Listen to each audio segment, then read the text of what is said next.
OnlyFans, você já ouviu falar nessa plataforma de conteúdo sensual? Se você tem curiosidade em saber como os conteúdos adultos são produzidos, chegou o dia. Criado inicialmente com uma rede tradicional, o OnlyFans tem chamado a atenção pelo seu crescimento exponencial de mais de 600% desde 2019 e com um faturamento médio de mais de $1 bilhão desde 2023. Ficou curioso? Neste episódio, nós vamos conversar com o empresário Ricardo Almeida, CEO da empresa OnlyU, que irá compartilhar com nossos seguidores as razões pelas quais decidiu focar nesse mundo de produção de fotos e vídeos picantes, se tornando uma referência de conteúdos distribuídos nas plataformas para adultos. Vem com a gente, porque informação é poder e quem sabe pode! Obrigada, Ricardinho. Obrigado a vocês pelo convite. Por ter vindo. Sua presença aqui é uma presença super esperada, né? Não, e difícil a gente conseguir uma agenda com o Ricardinho. Muito difícil. Tá bombando, mas que bom que deu certo, né? Que bom. Mas a agenda difícil, na verdade, é muito por conta de São Paulo, né? Que eu tô mais lá atualmente do que aqui. Mas é isso aí. Obrigado pelo convite. Mas que bom que deu certo. É um prazer estar aqui. Né? Que bom, com certeza. A gente tem muita curiosidade de saber como esse mercado funciona. Por tudo, pelas cifras, pela plataforma que deu muito certo. Não era uma plataforma de conteúdo sensual, a gente estudou sobre a plataforma, mas acabou se transformando, né, Sim. Ricardinho? Você quer falar um pouco sobre a plataforma pra gente? Claro, o OnlyFans, na verdade, ele surgiu realmente como uma plataforma que o próprio nome diz, né? Somente fãs, somente para fãs, né? Então, o OnlyFans, ele foi já fazia alguns anos que havia essa tendência de querer criar conteúdo exclusivo para quem era muito fã, né? Quando se percebeu que os influenciadores tinham um nicho muito fanático, que era capaz de pagar por qualquer coisa praticamente que eles fizessem, tinham várias empresas de tecnologia tentando criar algo nesse tipo.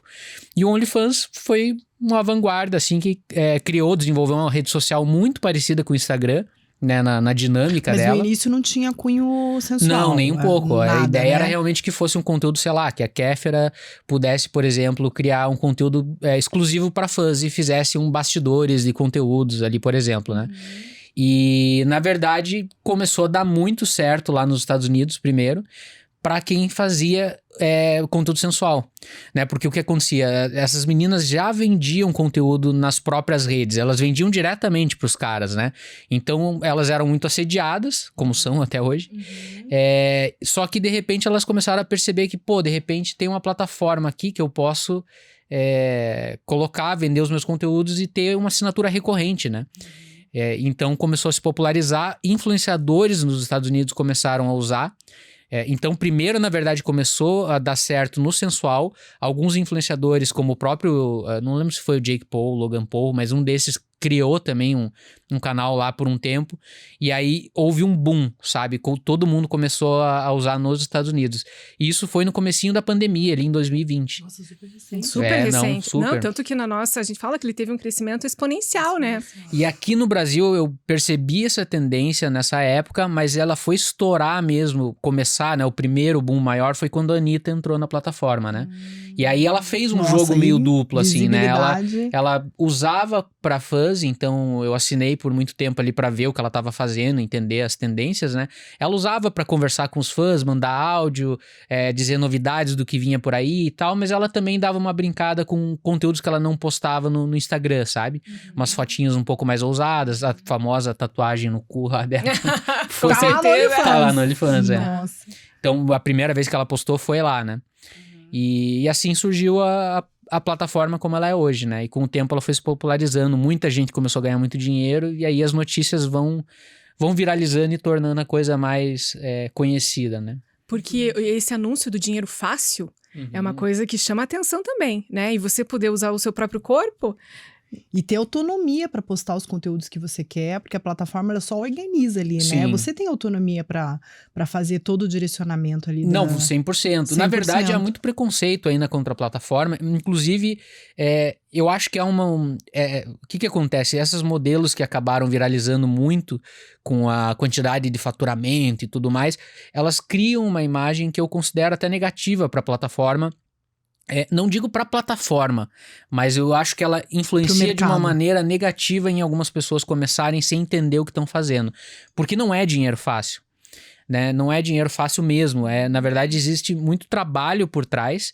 Claro que, obviamente, né, muita gente vai ficar brava falando isso porque vai pensar, pô, estudei 1000 anos de medicina e não sei o que, e ganho muito menos do que a menina que só vai lá e mostra teta, né?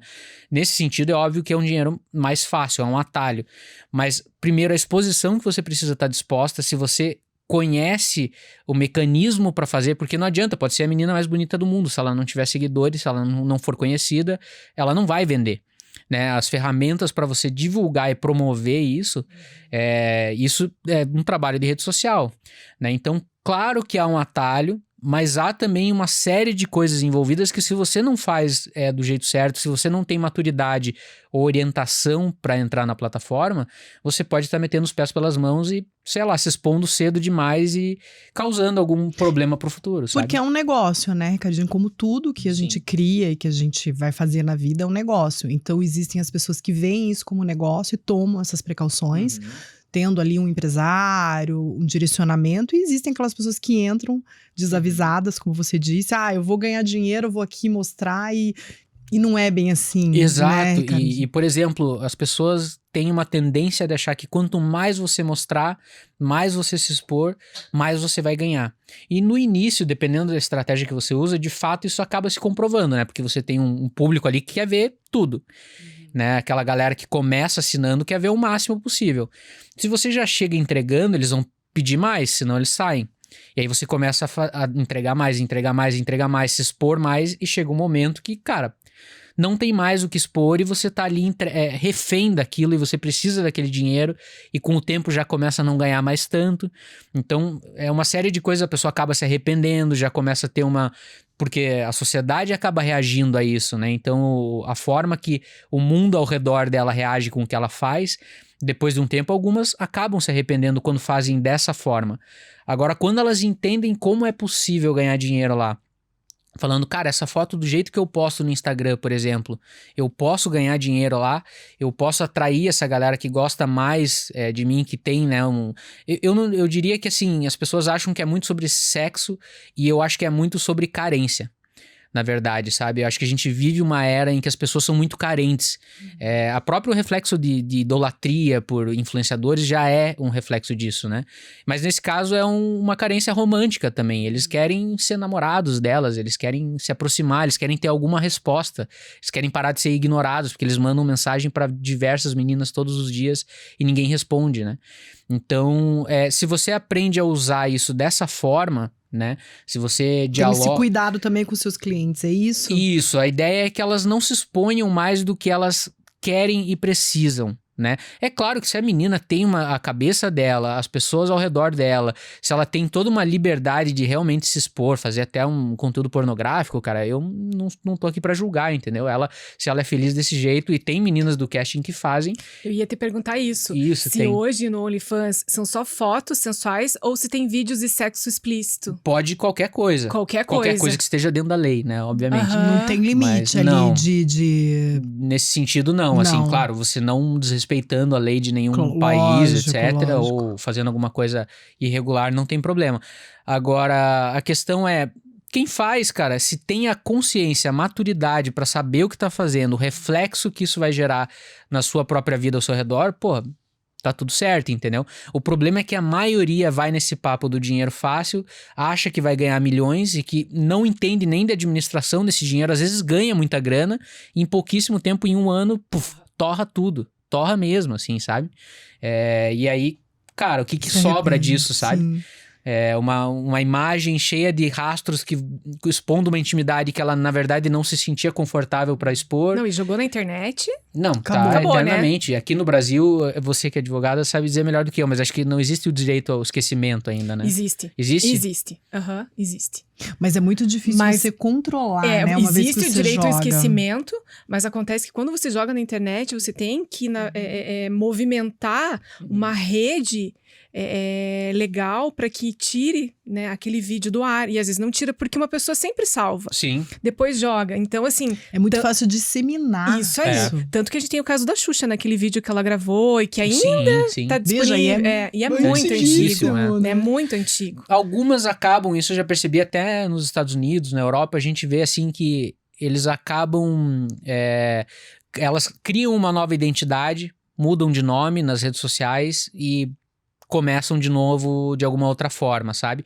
Mas fica uma coisa ali no passado que é o que eu digo, assim, eu trabalho com isso, então obviamente eu não sou contra, tô falando isso porque eu acho que precisa ter muita consciência do que você tá fazendo quando você entra pra saber, cara, isso daqui eu tô disposta e por quê, né? Porque senão você tá fazendo algo que vai gerar um dinheiro momentâneo, às vezes nem isso. E você não tá disposto a pagar aquele preço, né? O preço de você entrar nesse mercado. E é muitíssimo interessante você falar disso, porque é isso que a gente vê. Pessoas jovens que não sabem o preço que elas vão pagar. Uma imaturidade. E uma imaturidade. E o OnlyFans, eu quero até te pedir perdão, mas... que você me corrija se eu estiver errado, tá muito ligado à prostituição ainda, né? Quando a gente fala do OnlyFans, ainda se remete muito à prostituição.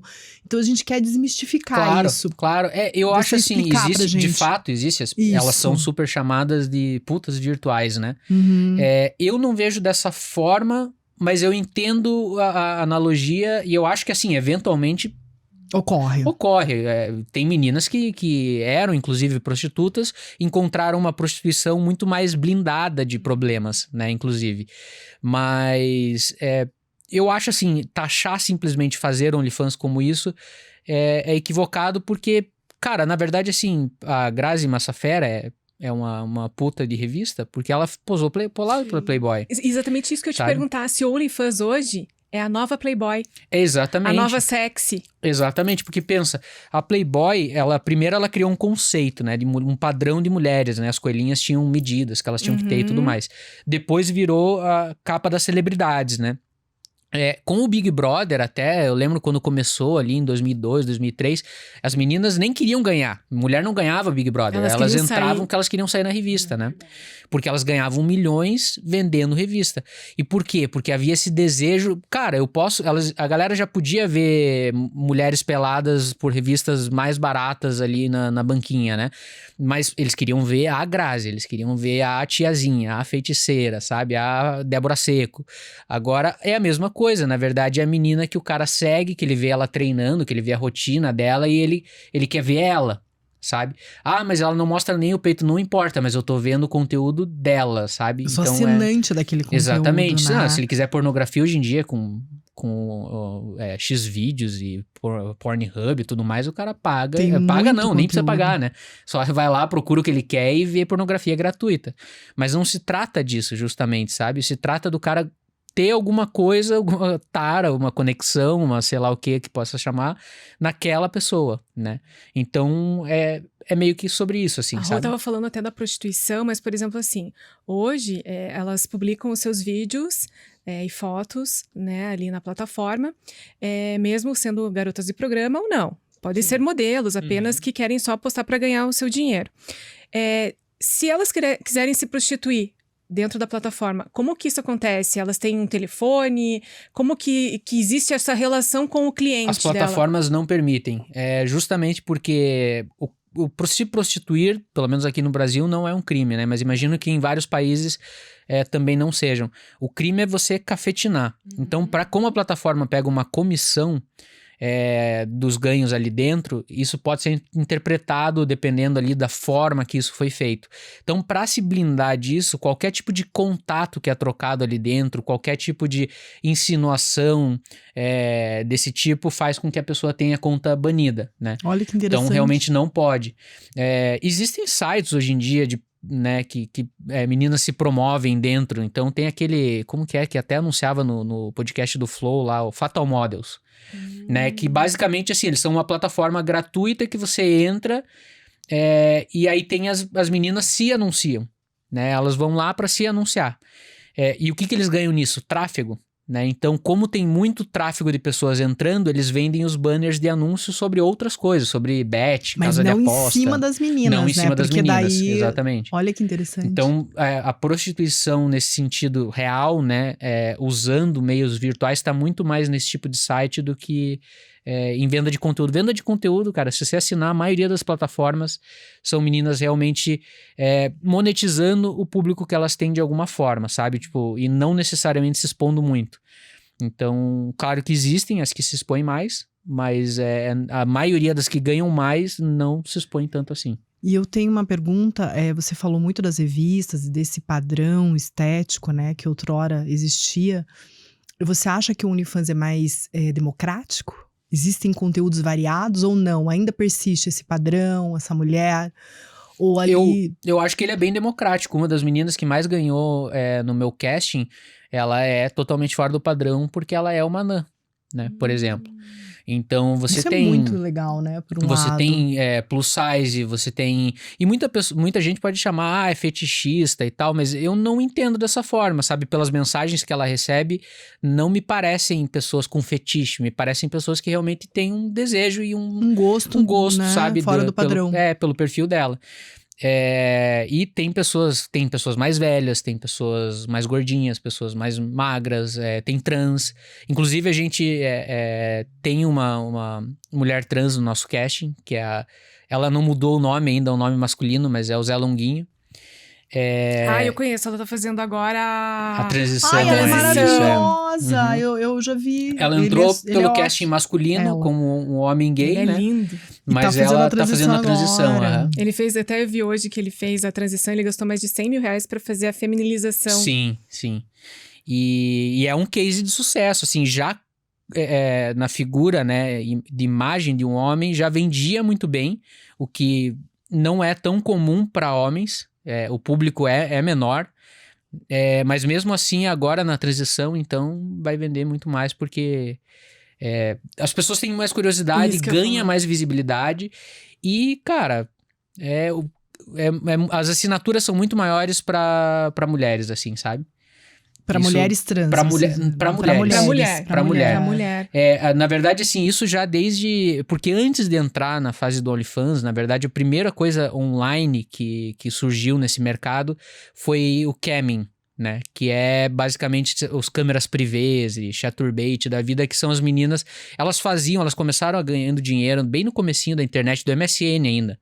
Abrindo webcam e trocando ideia com os caras ali virtualmente. Então, elas pescavam nas redes sociais, Facebook, Orkut da vida na época, e ficavam ganhando dinheiro, né, passando conta, claro que era completamente arriscado, e às vezes elas nem sabiam, eram exibicionistas mesmo, que descobriam que dava pra tirar uma grana ali de uns caras mais velhos com dinheiro, né.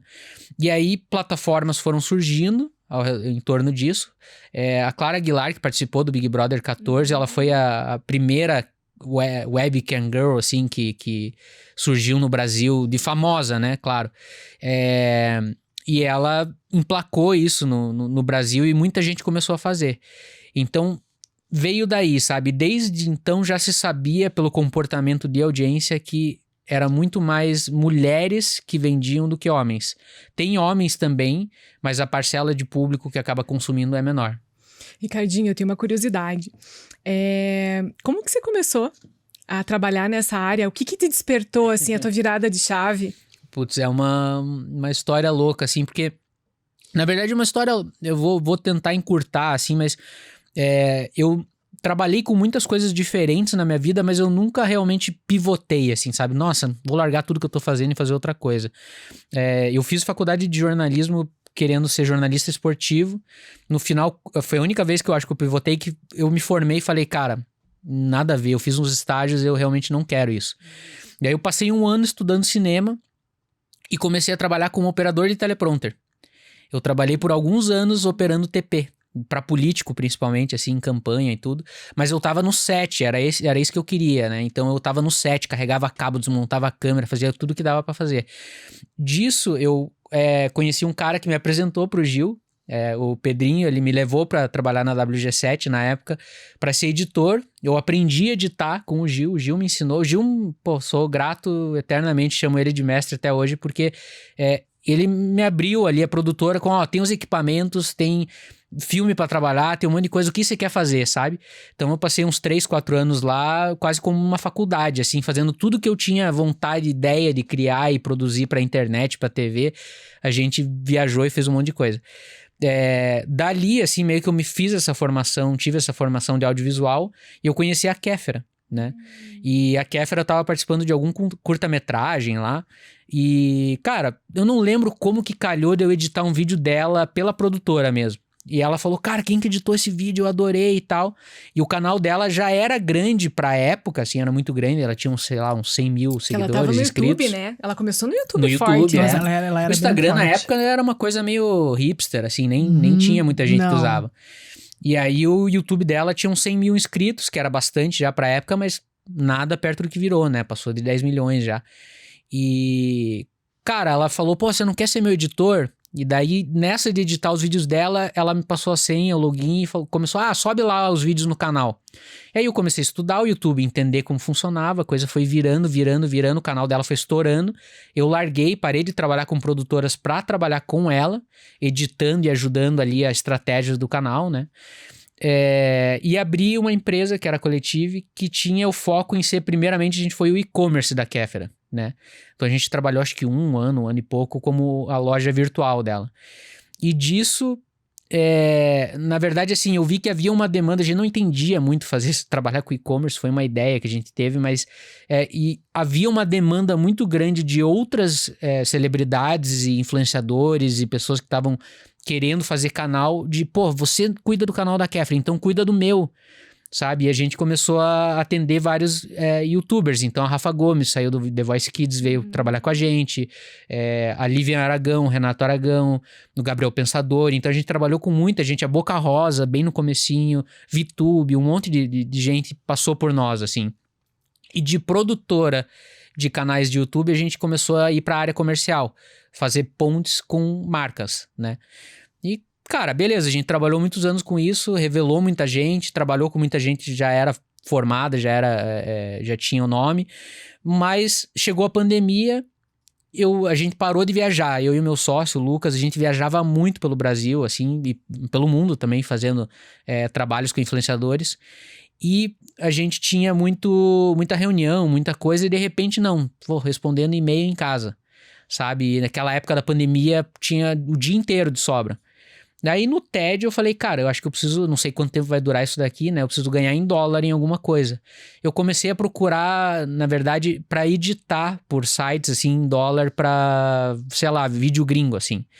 E acabou que nessa de ficar buscando onde ganhar em dólar, eu vi que o OnlyFans estava estourando. E a gente já atendia o câmera privê. A gente era a agência que conectava o câmera privê a influenciadores como Maurício Meirelles, Rafinha Bastos, o Cauê Moura. A gente fazia publicidade do câmera privê nesses canais, assim, sabe? E aí a coisa, pô, foi... eu vi que tinha um potencial de fazer alguma coisa nesse sentido, sabe? Eu conectei as duas coisas. Eu vi uma amiga que tava postando umas fotos meio ousadas do Instagram, na época não caía, assim, ela já postava uns nude lá. Eu falei, cara, você não quer testar essa parada, ver se dá certo, né? E aí, cara, a gente começou a fazer o negócio dela ali, na época eu comecei com o Patreon, na verdade, que eu não tava entendendo como que aprovava o cadastro do OnlyFans. Deu certo numa proporção bem pequena, mas é que ela também tinha um Instagram minúsculo, assim, sabe? E aí eu falei, não vai dar boa isso aqui, né? Deixa quieto. Passou uns meses, eu vi que tava acumulado uma grana lá e a gente nem tava mais trabalhando.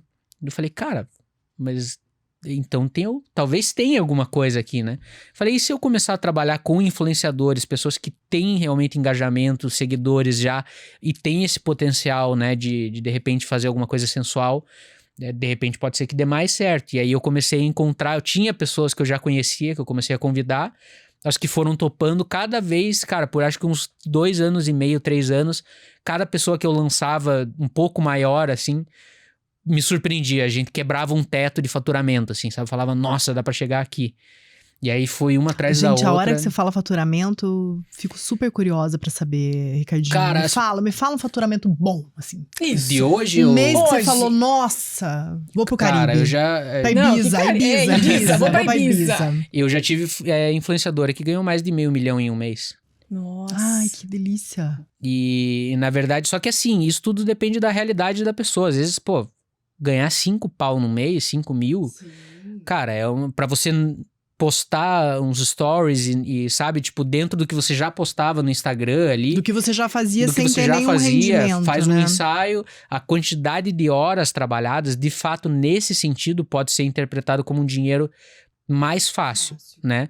Claro que se você quer fazer aquilo um negócio, você quer crescer aquilo e usar aquilo para ser algo que vai te impulsionar na vida para algo maior, né? Existe muito trabalho por trás. Mas a facilidade de monetizar isso quando você tem esse potencial, quando você já tem um engajamento propício para converter em vendas, aí é realmente mais fácil. Bastante dinheiro, né? Nossa, não, e eu bastante queria dinheiro. saber, assim, você hoje é o empresário dessas influencers, como que você seleciona essas meninas? Porque a minha curiosidade, assim, você falou que tem que ter já o engajamento no Instagram, então você deve Sim. analisar... Você faz uma triagem. Você faz uma Faço, triagem. uhum. Mas se, por exemplo, ela quer ter uma nova identidade. Ali no Instagram, ela tem uma postura e tal, mas você vê que essa tem um quê que lá no OnlyFans, ela vai sensualizar e vai ganhar dinheiro. Isso também é possível ou não? Tem que já existir essa visibilidade mais sensual na rede social? Não necessariamente ela precisa sensualizar, isso que é doido, assim, mas ela precisa ter uma audiência masculina, engajada e masculina. Então, existem algumas coisas que eu já aprendi a olhar nos analytics ali, eu vejo, né, os demográficos, eu vejo o comportamento da audiência, eu falo, cara, essa menina não tá postando nada demais, ela não tá com uma intenção maliciosa em nada, né, ela não tá biscoitando, que até poderia, não tem nenhum problema, mas ela nem tá com essa intenção, mas de alguma forma... O algoritmo é muito doido, porque você tem meninas que ousam pra caramba, tem transparência, gringas até, entrega. transparência e tudo, e bunda e não sei o quê, e a audiência é toda feminina. E aí tem alguma coisinha no algoritmo que às vezes fala, não, eu vou te recomendar pra esse público aqui, sabe, pra homem. Porque é uma linha muito tênue, às vezes, do que é fashion, do que é um desejo de corpo, do que é um desejo de maquiagem, de estilo, e o que é o desejo realmente ou sexual, ou de paixão, ou seja lá o que for, né? Então, cara, é muito difícil dizer. E como que você chega nessas meninas, tipo, essa aqui é um potencial para OnlyFans, como que você aborda elas? Intuitivo, eu acho, né? É a abordagem dele. A abordagem eu normalmente peço ou para modelos ou para influenciadores que eu já trabalhei para conversarem, porque gera um primeiro vínculo inicial, né? Uma credibilidade, né? Não é um aleatório, um cara aleatório do Instagram que não me propor uma loucura, né? E aí, quando ela topa uma conversa, uma reunião, eu explico como funciona a agência, a história da agência, como funciona meu trabalho, com quem que eu já trabalhei, né? Pra ela ver que... Porque é um mercado que, infelizmente, um dos meus diferenciais é não ser submundo, assim, sabe? Porque trabalhando com esse nicho de mercado, a gente encontra um monte de gente... Cara, tem um monte de cara trapaceiro ou abusador ou sabe, qualquer coisa do tipo. E então é um diferencial pra nós, a gente tá focado em, cara, vou trabalhar com rede social, te fazer ganhar dinheiro. Você tem uma credibilidade, né, Ricardinho? Isso. Você tem um nome. É mais ou menos a nossa intenção, assim, sabe? Mostrar que, cara, apesar de ser uma área... E eu lembro que quando eu comecei, eu convidei um monte de amigos que eram da área mesmo, sabe? A gente já trabalhava, tinham vários frenemies, assim, né? Concorrentes, mas que eram amigos de empresários, de influencers. Eu falei, cara, vem trabalhar comigo, vamos fazer isso e tal. E as pessoas tinham muito medo de se meter com aquilo e queimar o nome, sabe? Então, eu entendo que esse receio de trabalhar com isso levou o mercado a ficar meio escasso em profissionais que trabalhavam sem preconceito, como realmente uma ferramenta de tecnologia e ou profissionais qualificados, sabe? Também, né? Que tenham cuidado. Eu queria saber, Ricardinho, você falou muito desse preço, dessa conscientização. Você tem esse trabalho com as pessoas que você agencia, de falar para elas, olha, de falar real mesmo, é assim, tem um custo, a sua família, a sociedade, você sempre se Eu sempre falo isso porque eu sempre tive medo de gerar uma expectativa falsa. Eu prefiro assim, cara, talvez eu não feche, porque ela vai ficar com receio e vai falar, putz, esse valor é pequeno pra mim. Mas pelo menos eu não vou correr o risco dela falar, tipo, pô, você me prometeu que eu ia ganhar tanto e eu não vou. E eu acho que uma das vezes que eu mais apostei, que eu falei, cara, isso aqui eu vou jogar uma cartada porque eu tô acreditando muito, foi a Kay Alves, que foi pro Big Brother. Ela jogava vôlei no Osasco e eu vi que ela tava bombando, cara. Ela tinha 500 mil de seguidores. Não, 500 mil não, acho que ela já tinha uns 2, 3 milhões, alguma coisa assim, quando eu abordei ela. E aí, quando ela topou conversar, cara, ela, pro patamar de influenciadores que eu já tinha trabalhado, ela era pequena, mas pro patamar de influenciadores no OnlyFans era gigante, sabe? E aí eu falei, cara, vai dar muito resultado isso daqui. O público dela era inteiro masculino.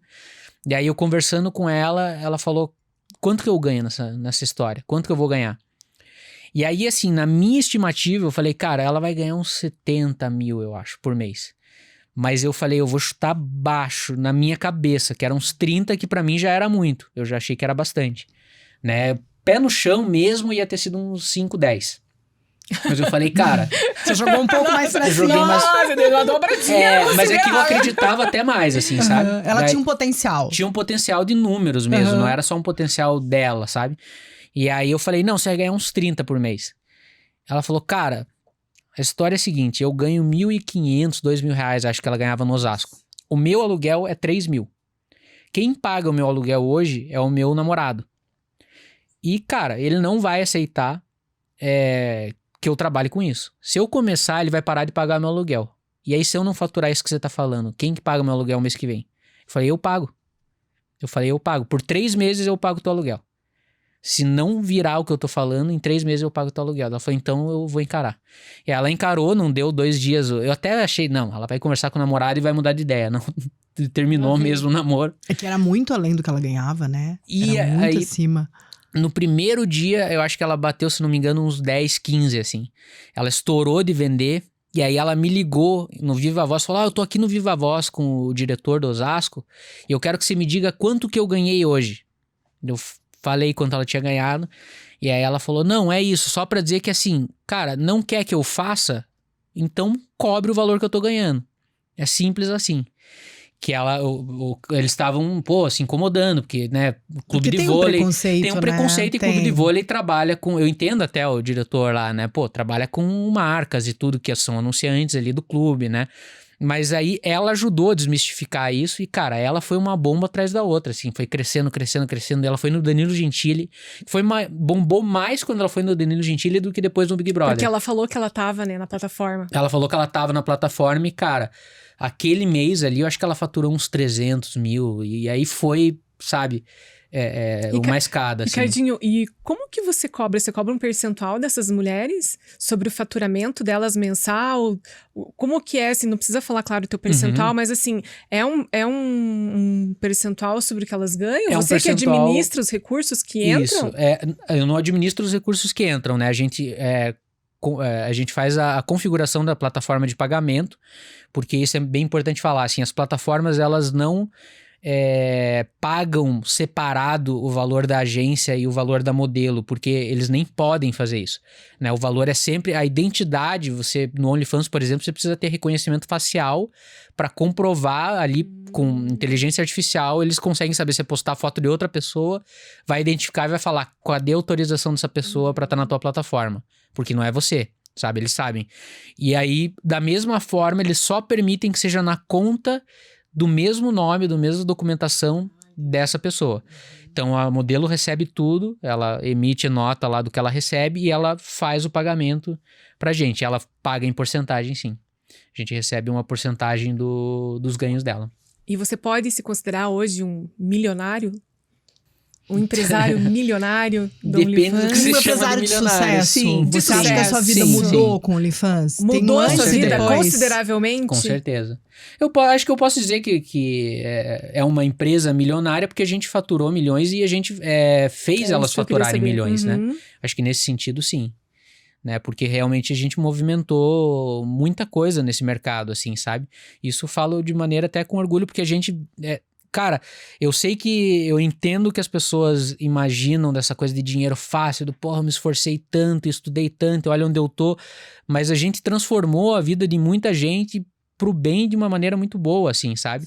Essas meninas, assim, transformaram a vida da família delas e, cara, se você olhar realmente quem elas são, o que elas fazem, a maioria delas, claro que ser humano existe de todos os tipos em todas as áreas, mas são pessoas que, a maioria das que eu trabalho, eu tenho muito carinho mesmo, assim, sabe?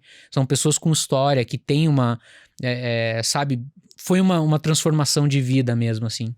Ricardinho, e assim, como que você vê o futuro da plataforma do OnlyFans? Hoje a gente sabendo que tem a inteligência artificial, a substituição até dos personagens, como que você vê a plataforma daqui pra frente, principalmente com essas novas tecnologias? Eu acho que assim, a gente ainda vai haver um apelo por um bom tempo, nesse sentido das próprias meninas, né? E não só meninas, mas enfim, de quem se expõe ali. Que na sua maioria são mulheres, na né? maioria da minha agência e do público em geral, assim, são mulheres. Ainda vai haver um bom tempo, eu imagino, mas eu entendo que a inteligência artificial tá chegando realmente em todas as áreas para ninguém sabe o que isso vai virar, né? É uma transformação, são muitas transformações muito rápidas em muito pouco tempo, assim, né? Muito grandes, né? Então eu não sei qual que vai ser o tamanho do impacto. Eu acho que vai haver um gap de tempo em que vai ser possível monetizar influenciadoras de inteligência artificial, mas eu também não sei por quanto tempo, né? Isso não vai perder a graça, isso não vai... Não sei, eu realmente não sei. Porque tudo é cíclico, né? No mercado é cíclico. Tem uma hora que isso aqui tem voga, tem uma hora que isso volta.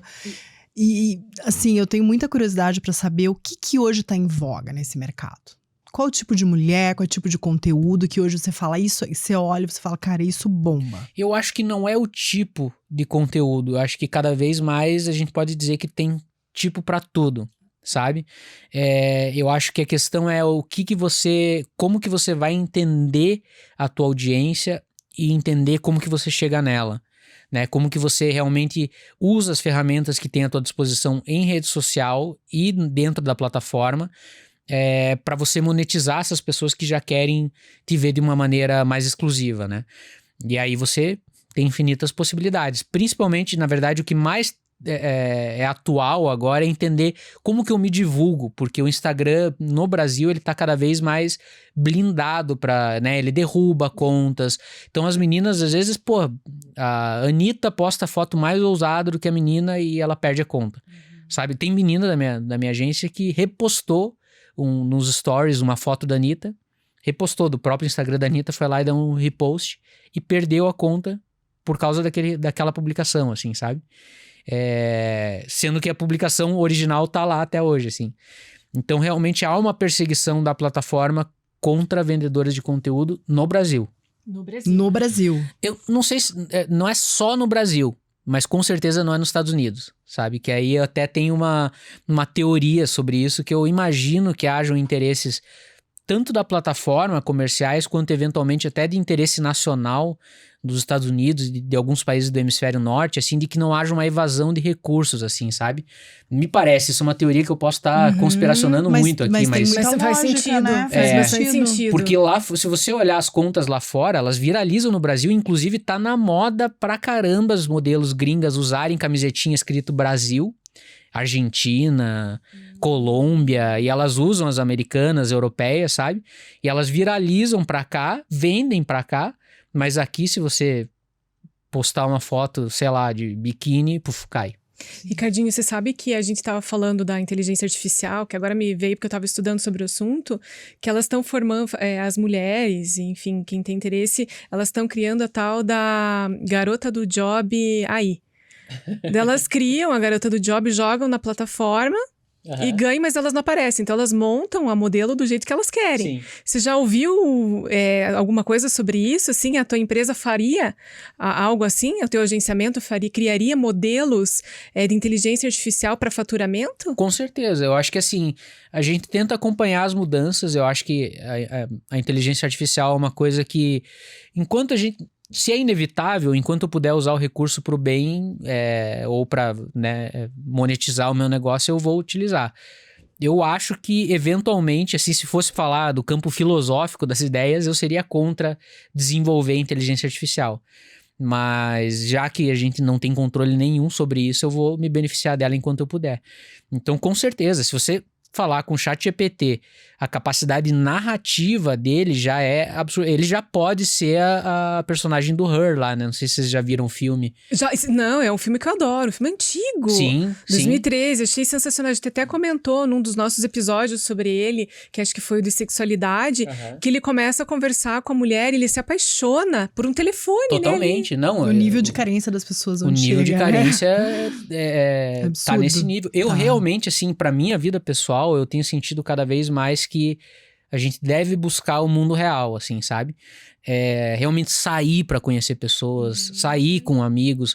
É muito legal ter esse atalho de, pô, tem um amigo que mora na Noruega e eu consigo ter contato com ele todo dia se eu quiser. Mas eu acho que a gente precisa se libertar disso na medida do possível, porque realmente, cara... Ter essa conexão real, né? Porque faz falta e o dano é muito grande, assim, sabe? A gente se isola demais de tudo, assim, né? Isso é muito perigoso. Com certeza. Ricardinho, deixa eu só fazer uma pergunta Claro. aqui que me surgiu. Quem hoje chegaria pra você e você falaria, não, você eu não vou agenciar? Quais são os seus limites éticos e enfim... Lógico, aquilo que a gente já sabe, é boa, né? não sei se eu recusaria alguém. Você acha que você não recusaria ninguém? Não, talvez Tudo é sim, negócio. talvez sim. Não. Acho que dependendo Claro, do que a pessoa tiver feito, né? menor, né? Não, as isso coisas não. que Isso são nem seria vedadas por permitido, lei, não. né? Mas o que você... essa pessoa... Não, eu não pegaria.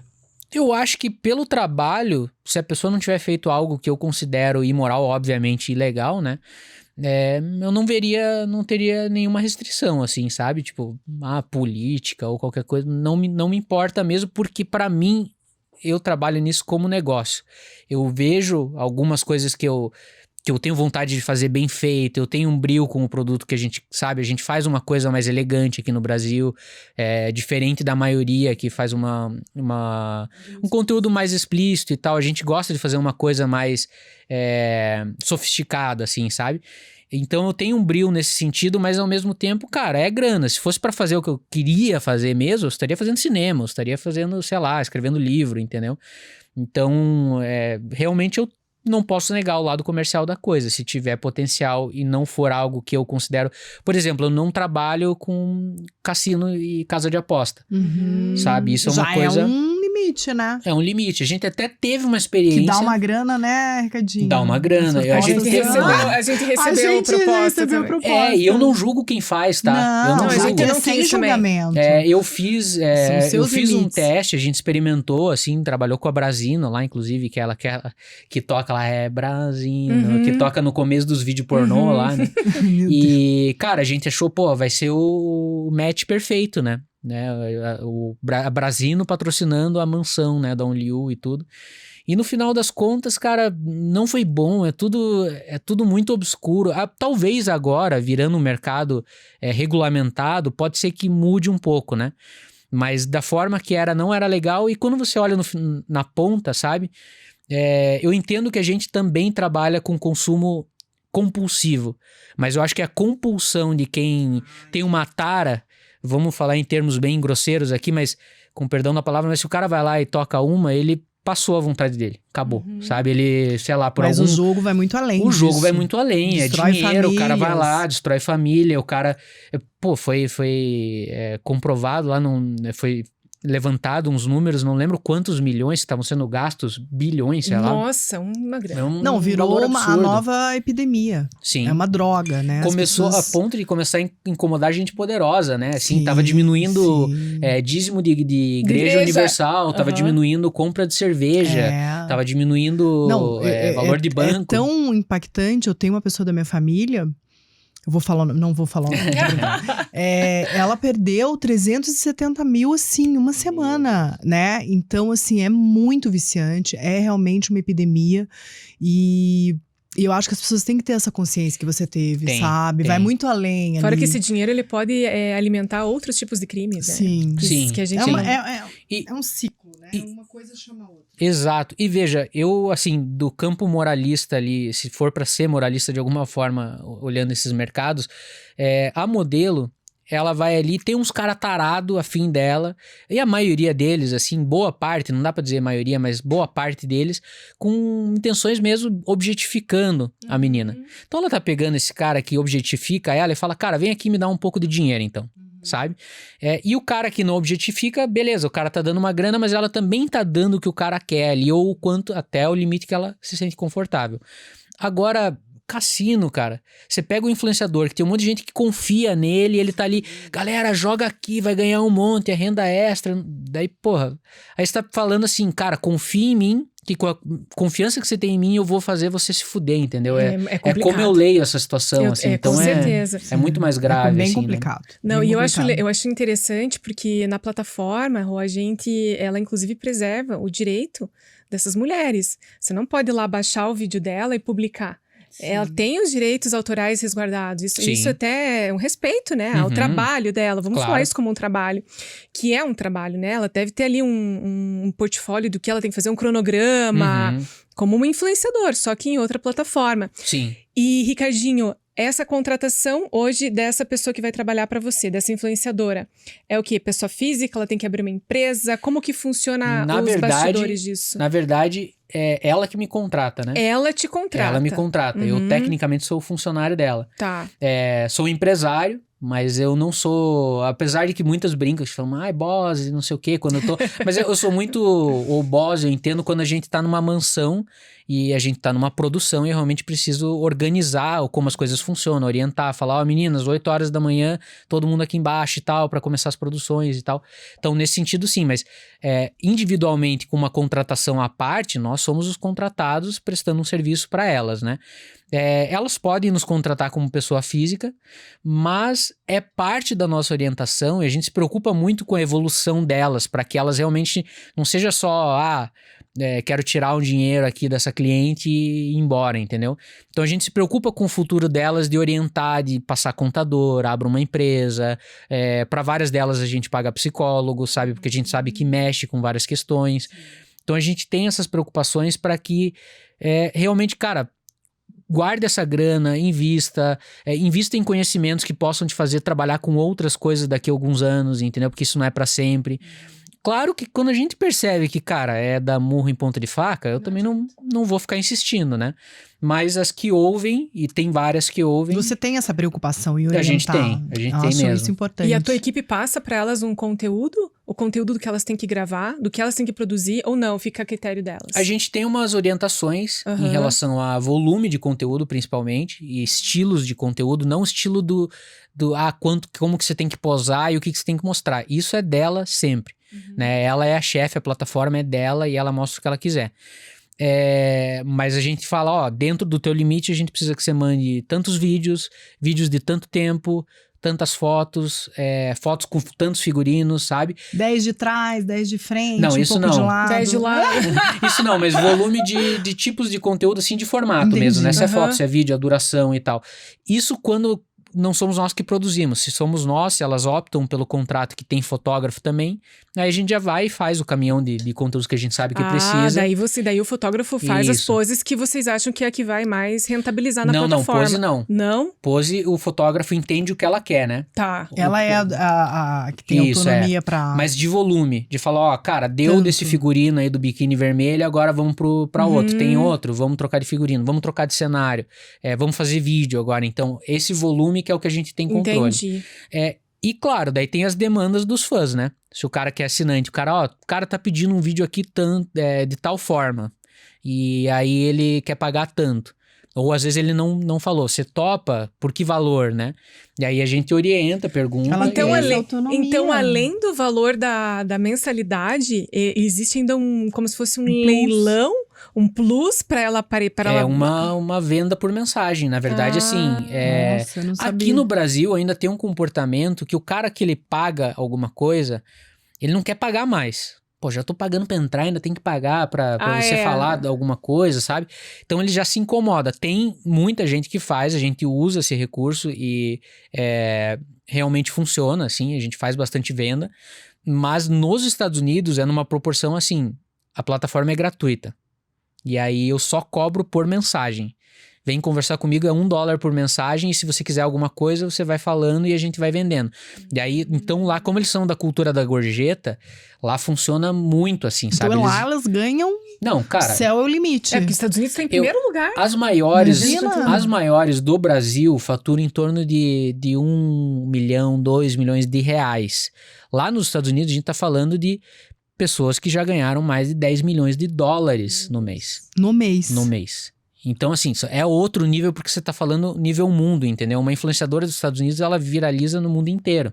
Sim, a Né? visibilidade é muito maior. A lá. geolocalização, quanto a plataforma divulga, daí tá ligado àquelas coisas que eu falei, né? A mercadológico, que o Instagram, que eu não posso comprovar, mas é a teoria que eu tenho, de que, obviamente, quem tá localizado, geolocalizado no Instagram, tem um benefício algorítmico de recomendação e de blindagem da conta, né?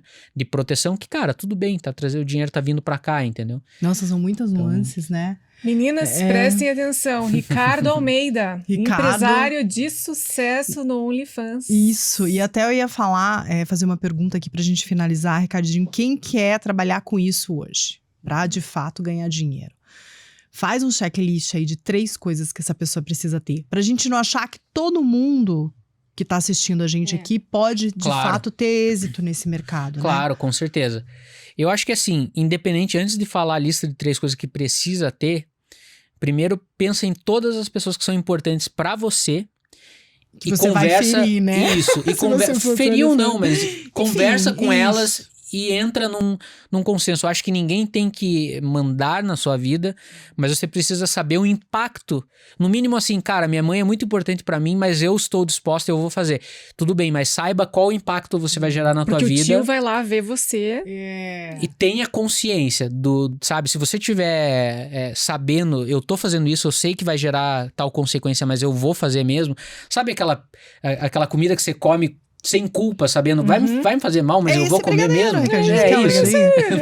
Obrigado. Tá certo. Mas sabe, então assim, se for consciente, tudo bem. Mas então converse com essas pessoas em primeiro lugar. E o que precisa ter?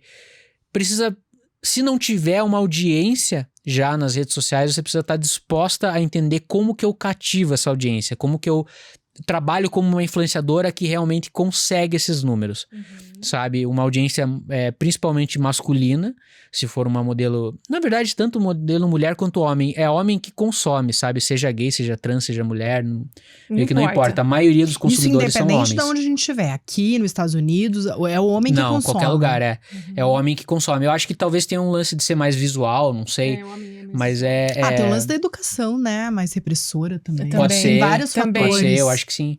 Mas, de fato, quem consome mais é um público masculino, né? Então, tem que ter um engajamento com o público masculino. Não só o masculino, mas o apelo que tá trazendo esse público masculino já tem que estar ligado a isso, né? Tem que saber que você vai ter que aprender sobre as plataformas. Se você não tiver uma agência por trás, você vai ter que estudar, vai ter que... É um processo chato, é aquela coisa, cara, você quer comer a lasanha, mas tem que comer a salada também, entendeu? É burocrático, você vai... No começo vai parecer tudo esquisito, meio sem sentido, mas... porque tem aprovação de cadastro, tem que... a parte de você no OnlyFans da vida, por exemplo, cadastrar tua conta bancária para importar o dinheiro em dólar pro Brasil é um inferno.